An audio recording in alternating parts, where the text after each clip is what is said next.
சொல்லுங்க. நான் தர்ஷனோட அம்மாமா. தர்ஷனா? எந்த year? Bablu Darshan. Bablu இறந்துட்டாமா.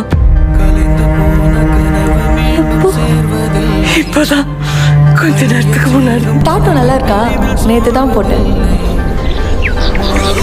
We Vidya, D Darshan. அது என்ன பி? பப்ளு. பப்ளுனா? என் வீட்டு நாய்க்குட்டி. தர்ஷனும் பப்ளுவும் ஒன்றா? இல்லை இல்லை இல்லை, பப்ளுவும் தர்ஷனும் ஒன்று.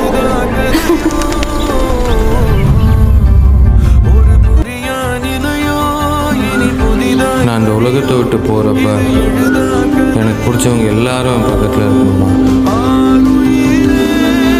லிஸ்ட்டு கொடு.